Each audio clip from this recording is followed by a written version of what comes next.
Assalamualaikum warahmatullahi wabarakatuh.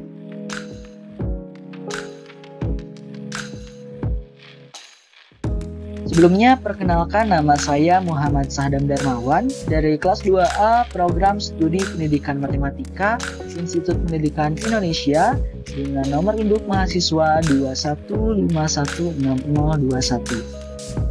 Dalam video pembelajaran ini, saya akan membahas mengenai media pembelajaran matematika berupa alat peraga, model jurusan 3 angka. Adapun video pembelajaran ini dibuat untuk memenuhi tugas akhir semester mata kuliah media pembelajaran matematika yang diampu oleh Bapak Dr. Haji Rosdina Sundayana, MPD.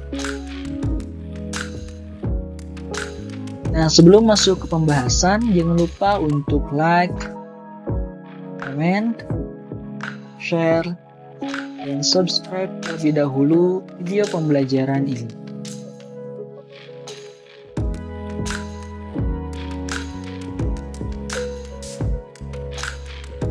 Jika sudah, langsung saja kita masuk ke pembahasan. Apa sih model jurusan 3 angka? Jurusan 3 angka merupakan besar sudut yang dimulai dari arah utara dan bergerak positif ke arah timur, kemudian ke selatan, dilanjutkan ke arah barat dan kembali ke arah utara, atau memutar searah dengan jam. Nah, di sini merupakan gambar dari model jurusan 3 angka dan kegunaannya yaitu untuk mengukur jurusan 3 angka suatu tempat ataupun suatu benda jika dilihat dari suatu tempat tertentu.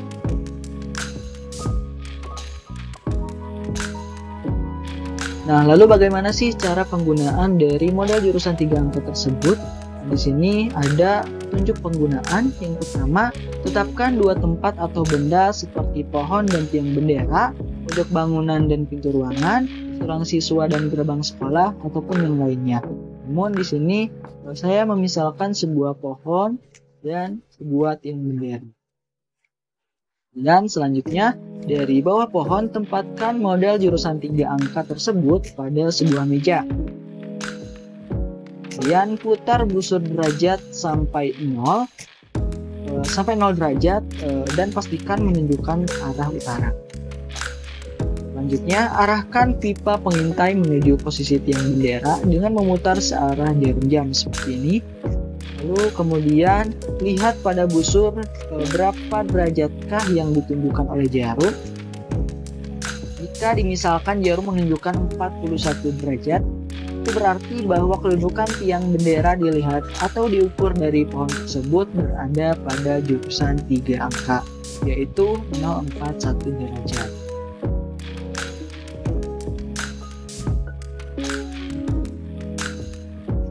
Nah, dalam materi jurusan 3 angka, kita juga harus mengetahui aturan dari kosinus.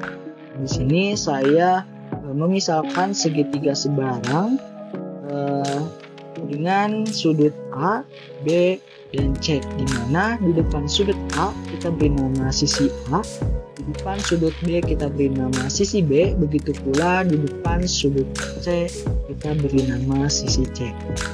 Nah, dalam aturan kosinus ini, ketika kita akan mencari salah satu sisi, misalnya kita akan mencari sisi A, maka hal yang harus diketahui yaitu sudut A dan kedua sisi yang mengapit sudut A yaitu sisi B dan sisi C. Kemudian ketika kita akan mencari sisi B, maka yang harus diketahui yaitu sudut B dan kedua sisi yang mengapit sudut B yaitu sisi A dan sisi C. Begitu pula ketika kita akan mencari sisi C, yang harus diketahui adalah sudut C dan kedua sisi yang mengapit sudut C yaitu sisi A dan sisi B. Nah, dari aturan kosinus tersebut maka didapatlah rumus kosinus, di mana untuk A kuadrat itu sama dengan B kuadrat tambah C kuadrat kurang 2BC kosinus A. Sementara untuk B kuadrat itu sama dengan A kuadrat tambah C kuadrat kurang 2AC kosinus B, sedangkan untuk C kuadrat sama dengan B kuadrat tambah A kuadrat kurang 2AB kosinus C. Rumus ini adalah rumus kosinus untuk mencari sisi jika diketahui satu sudut dan dua sisi yang mengapit sudut tersebut. Nah, dalam hal ini juga dapat disimpulkan bahwa rumusan 3 angka merupakan metode dalam menyelesaikan permasalahan matematika dengan menggunakan konsep sudut dan trigonometri.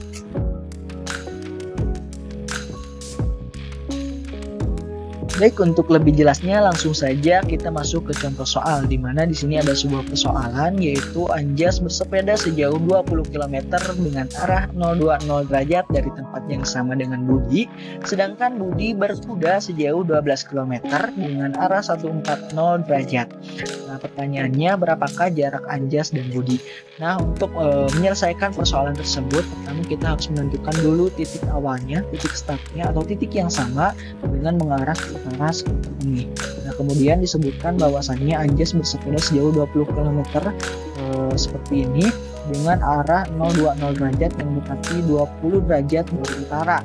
Sedangkan Budi berkuda sejauh 12 km seperti ini dengan arah 140 derajat yang berarti 140 derajat dari utara. Nah, kemudian kita bisa misalkan titik ini sebagai titik C, atau juga kita bisa misalkan sudut ini sudut alfa.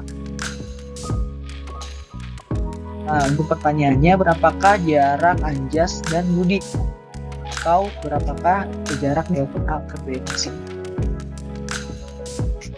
Nah, karena panjang sisi AB ini berhadapan langsung dengan sudut C, maka kita juga dapat memisalkan panjang sisi AB ini sebagai sisi C. Nah, dari gambar tersebut, dari gambar ini, kita bisa menyelesaikan persoalan tersebut dengan menggunakan aturan kosinus yang sebelumnya kita jelaskan. Nah, untuk mencari sisi C ini, yang harus diketahui yaitu sudut C atau alfa dan kedua sisi yang mengapitnya yaitu sisi CA dan sisi CB. Sedangkan di sini alfanya belum diketahui atau sudut alfanya belum diketahui, maka kita harus mencari terlebih dahulu sudut alfa dengan cara alfa sama dengan 140 derajat kurang 20 derajat sama dengan didapat 120 derajat. Ini didapat dari 140 itu dari sudut dari utara ke arah Budi dikurang sudut dari utara ke arah Anjas. Didapat untuk alfanya itu 120 derajat. Nah, jika sudah didapat alfanya 120 derajat, maka kita dapat menghitung sisi C dengan menggunakan aturan kosinus, yaitu C kuadrat sama dengan A kuadrat tambah B kuadrat kurang 2AB cos alfa. Kemudian kita tinggal masukkan saja angka-angkanya, maka didapat C kuadrat sama dengan 12 kuadrat tambah 20 kuadrat kurang 2 kali 12 kali 20 kosinus 120.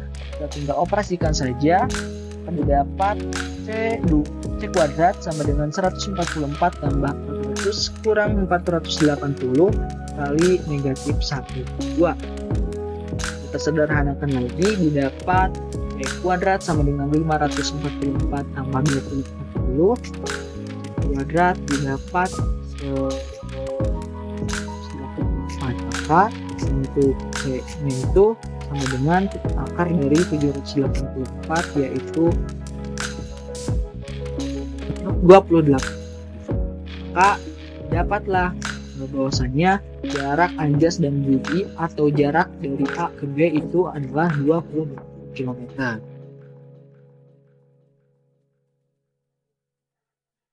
Nah, mungkin cukup sekian pembahasan mengenai model jurusan 3 angka yang dapat saya sampaikan.